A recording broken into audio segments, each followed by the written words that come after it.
Loan syndication बहुत बढ़िया सा कंसेप्ट है, पर ये कंसेप्ट क्या है? अभी सपोजिटली टाटाज ने जहां तक मेरा नॉलेज है विस्ट्रॉन अच्छा एप्पल के जो प्रोडक्ट्स है कौन बनाता है? फॉक्सकॉन, विस्ट्रॉन, पेगाट्रॉन, 3 कंपनी बनाता है। टाटाज ने गुजरात में आई थिंक विस्ट्रॉन का एक प्लांट अभी खरीदा है।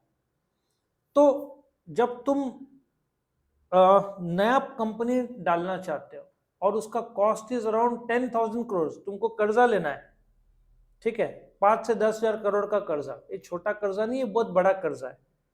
तो तुम बैंक को अप्रोच करते हो, बैंक भी बोलता है भाई ये 10,000 करोड़ हमारे लिमिट के बाहर है, हम 4,000 करोड़ तक दे सकते हैं या 6,000 करोड़ तक दे सकते हैं, ठीक है। तो फिर बैंक बोलता है कोई दिक्कत नहीं है, हम 2 बैंक मिलकर आपको लोन देंगे।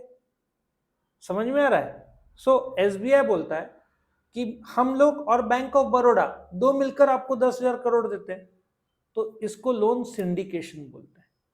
लाइव एग्जांपल लो, किंगफिशर एयरलाइंस। किंगफिशर एयरलाइंस, अब ये गलती हुई थी बैंक्स की, भारत के बैंक्स की आज तक की हिस्ट्री की शायद सबसे बड़ी गलती क्या थी? उस समय किंगफिशर का ब्रांड बहुत बढ़िया ब्रांड था, आज भी है पर बियर के लिए। बट किंगफिशर एयरलाइंस उनको कर्जा चाहिए था, किसको? विजय माल्या को। अब उनका एक किंग ऑफ गुड टाइम्स जो है ना, उनका जो ट्रेडमार्क लोगो है, उनको लगा ये लोगो का कीमत सॉलिड रहता है, एप्पल का नाम का कीमत करोड़ों अरबों में, तो बैंक ने 4,000 करोड़ उस लोगो के नाम पे कर्जा दे दिया, गिरवी कोई भी मशीनरी कुछ भी लिया नहीं। ऐसे 14 बैंक्स थे और सब के सब बैंक्स ने वो बैड डेट्स बोल दिया क्योंकि विजय माल्या भाग गया। आया समझ में? अच्छा, लास्ट में जो ब्रांड नेम था ना, जो फ्लाइंग एट गुड टाइम्स ऐसे कुछ तो नाम था, किंगफिशर एयरलाइंस का जो ब्रांड था, उन्होंने बोला चलो हम इसको बेच देते हैं। कर्जा देते समय कितना वैल्यू आका था उन्होंने? 4,000 करोड़। फिर लास्ट में वो ब्रांड का नाम बेच दिया, कितने में बिका? 6 करोड़। बाकी पूरा घाटे में चला गया। सो मुझे लगता है किंगफिशर एयरलाइंस को लोन सिंडिकेशन के तौर पर दिया था, 14 बैंक्स ने लोन दिया था। सो लोन सिंडिकेशन क्या होता है? लोन इतना बड़ा रहता है कि एक बैंक का लिमिट क्रॉस हो जाता है, वो मेजर बैंक रहेगा, वो प्लस एक या ज्यादा बैंक्स मिलकर आपको कर्जा देंगे, that is called as loan syndication. 2 या ज्यादा बैंक्स। यस, कुछ क्वेश्चन था किसी को? अभी ये होते रहता है इंडिया में, क्योंकि 10,000 करोड़ का कर्जा चाहिए, एक बैंक दे देगा।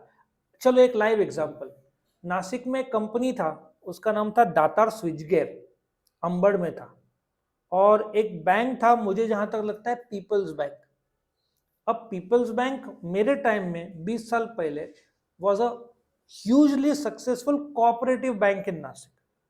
अब उसने एक गलती कर दी, दातार स्विचगेयर को दिया 200 करोड़ का कर्जा उस टाइम में। दातार स्विच गियर सप्लाई किसको करता था? गवर्नमेंट को इलेक्ट्रिक का जो थे ना स्विच गियर या वो सप्लाई करता था। अब गवर्नमेंट से आपको पेमेंट डिले हो सकता है, do you agree? Datar switch gear को पेमेंट हुआ डिले गवर्नमेंट से। Datar switch gear people's bank को दे पाया? नहीं, पीपल्स बैंक उड़ गया। समझा? पीपल्स बैंक ने 200 करोड़ देना ही नहीं चाहिए था, 3-4 बैंक्स मिलकर देना चाहिए था। एक साथ 200 करोड़ उस समय का, मतलब आज का 2,000 करोड़ पकड़ लो, 25-30 साल पहले का। आज पीपल्स बैंक को मर्ज कर दिया आरबीआई ने सारस्वत बैंक के साथ। पीपल्स बैंक में लोगों के पेंशन का पैसा, इतने प्रेशर में आ गए थे लोग, इतने लोगों को तकलीफ हुई थी वो बंद होने की वजह से, क्योंकि उस समय कोऑपरेटिव में पीपल्स बैंक का दबदबा था, हर जगह पे पीपल्स बैंक नासिक में कहलाता। जैसे सारस्वत का नाम है ना, सारस्वत बैंक, वैसे पीपल्स बैंक का। तो लोन सिंडिकेशन समझा, 2 या ज्यादा बैंक्स मिलकर जब आपको कर्जा देते हैं, हो सकता है एक बैंक लीड बैंक होगा, वो बाकी को कोऑर्डिनेट करेगा, जैसे कैप्टन है ना, बाकी को जमा करेगा। इस कंसेप्ट को लोन सिंडिकेशन बोलते हैं।